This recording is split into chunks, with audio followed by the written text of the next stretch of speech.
Welcome back to Fantasy Football Today. It's now time to take a look at the sits we have for Week 14, the players that you should potentially be getting out of your lineup. Now, again, it's going to be difficult with some of these guys because there are 6 teams on a bye.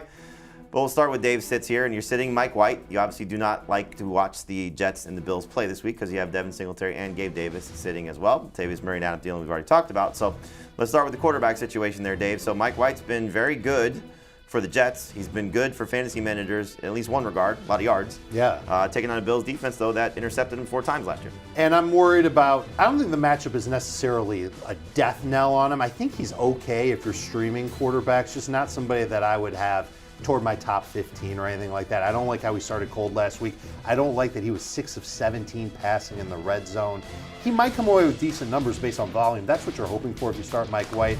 But yes, Jared Goff ahead of him. I think I'd even start Deshaun Watson ahead of him. I feel pretty good about Mike White being not being anything close to what he was last week had Braxton Berrios even caught that touchdown and given him 20 fantasy points. Yeah, I think he could be close to what he was last week and just hope that they catch this touchdown at the end. But I'm kind of expecting garbage time. This one's a 9.5-point spread in this game, so I wouldn't be surprised if we get 40, 45 pass attempts, which turns into 280 yards. And if he gets the second touchdown, he's good. If he doesn't, he's not. But he's not a starter for me either, a high-end number 2 quarterback. There should be a lot of yards. It's just a matter of will there be a lot of touchdowns because he's probably throwing, like you said, 40-plus times, maybe 50-plus times like we saw last week.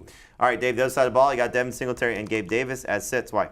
You already know how I feel about James Cook, and the fact that he played nearly as many snaps as Devin Singletary last week is a sign, in my opinion, that he's going to end up continuing to be a factor in this offense for Buffalo. Singletary probably still going to have the edge on short yardage goal line touchdowns, and that's what you're going to need from him because even on a diet of 13 touches, might not be able to come through with any better than 60 or 70 yards. He had less than 50 total yards against the Jets earlier this year, so I just don't love the upside. I don't think he's worth the risk. He's at best a flex play, preferably in non-PPR. Gabe Davis, 7 targets in 3 of his past 4 games. That's not bad. 1 game with 12 or more PPR points in those past 4. That's not good. He's getting downfield targets. The Jets are outstanding against wide receivers on those passes of 12-plus air yards. Look for underneath throws to Diggs, to Knox, to Isaiah McKenzie, and that'll be the way that Buffalo moves the ball against the Jets on Sunday. Heath, the sits for you. You got Deshaun Watson, Naji Harris, Tony Jones, Brandon Ayuk, and George Pickens. I think maybe we got a little too excited about Deshaun Watson last week, coming back, taking on his former team, and he clearly disappointed. Again, they lost 3 possessions because of some defensive and special team scores.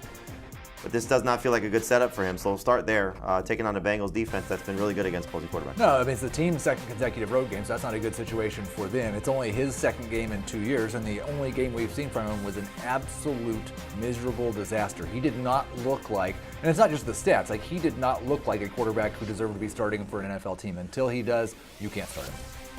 Naji Harris, I think a lot of people, as we said on the podcast today, probably still going to start him because it's 6 teams on a bye. He's going to get a lot of work. And Dave, you're obviously still very encouraged by Naji Harris as a sports line. Heath, what's the concern for you about Harris? And then Dave, you can maybe try and sell people to still start him. Yeah, my concern is that Jalen Warren came back and Naji Harris went back to the Isaiah Pacheco role. He has 1 target in 3 of his last 4 games. He is an early downs back, and that's it. And so maybe he gets you 20 for 99 like he did against the Saints, but if he doesn't score, that's 9.9 fantasy points. I do not expect more than 1 catch in this game, and they're playing a Ravens defense that has been incredible against the run recently. This game has an over-under of 37, the lowest on the slate. It's a low-scoring game with very little passing volume upside. You know what? Having him ranked at 15 is too high for Naji Harris, so that's something I've got to revisit. I think he can be involved a little bit more in the passing game for Pittsburgh, but not too much more. I'm thinking he can score. Someone's got to score a touchdown in this game for Pittsburgh. I think he's got the best chance to do it. That Ravens run defense is really good. 15's too high. Keep an eye on Patrick Queen. He's a little bit banged up. He's been a big part of clearly their run defense, but Roquan's been the real reason. Totally, but I think that the thing, and you alluded to this, it's now 2 games, last 2 games we've seen with Jalen Warren since the conversation that Mike Tomlin had about him getting more involved, and that's been where Naji Harris has gotten hurt. The game where he was involved in the passing game was the game against the Bengals when Jalen Warren left with the hamstring injury. Then he did not play the ensuing game. That's also the game Naji Harris got hurt. So the role in the passing game is really, really concerning. And again, if he does not score, which we've seen 2 of the last 4 games, he's going to leave you with an empty stat line. So it could be very, very frustrating for Naji Harris. Brandon Ayuk, so we've had this conversation a lot this week about what the 49ers passing game is going to look like with Brock Purdy under center. So again, Dave, looking at your rankings, you still like Brandon Ayuk.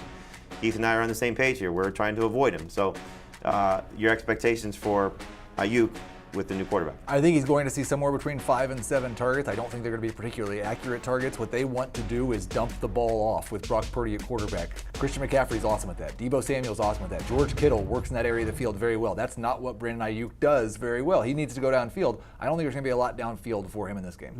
I agree that there's not going to be a lot downfield for Ayuk, but Ayuk gets a lot of slant passes as well that's inside of 15 yards. Purdy can hit him on those throws, and they're going to need to throw on Tampa Bay because they're not going to be able to run a lot against Tampa Bay. Purdy's going to need to improve his game. The fact that he was so off target last week, more than 15% of his throws were off target, that's got to come down. I think a week's worth of practice will help him. Yeah, I'm with you. I think the downfield throws are going to be a problem. I think just connecting with the outside receiver is going to be a problem. And he's yet to score a touchdown at home this season, so I don't know what's going on there, but just not finding the end zone when he's in his own building. All right, the sits for me, Tom Brady and Mike Evans in that same game. I'm trying to avoid those two guys based on the matchup. Dameon Pierce, this is not the great setup for him. Gus Edwards, we saw it last week. He struggled and was basically benched for Kenyon Drake, and Juju Smith-Schuster's been very frustrating. We'll start with the Bucs guys here. So Brady's taking on a 49ers defense that's allowing 14.3 fantasy points per game to opposing quarterbacks. Only 2 guys have gone over 19 points against this defense. One was the great Marcus Mariota. The other was Patrick Mahomes. I don't think Tom Brady is on either spectrum, but I do think that he is going to have a big game here. He needed to score 2 touchdowns last week to erase the 13-point deficit. If he did not get those touchdowns late in the game, would have been a miserable performance for him against the Saints. Mike Evans, as we know, has been absolutely atrocious, not finding the end zone, which is something that's been a huge problem for him. And then you see what, again, this matchup could be. 4 catches on 4 targets last week. So just nervous about what's going on there with Mike Evans. In terms of Dameon Pierce, what did we see before the game last week against the Browns?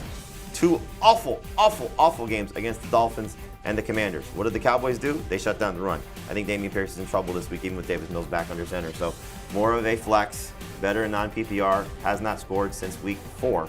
So difficult to trust Dameon Pierce right now. So a guy I would like to avoid as well. Juju Smith-Schuster. Anybody confident in Juju right now? How can you be? And it'll get worse if Kadarius Toney plays. He's a number 3 wide receiver.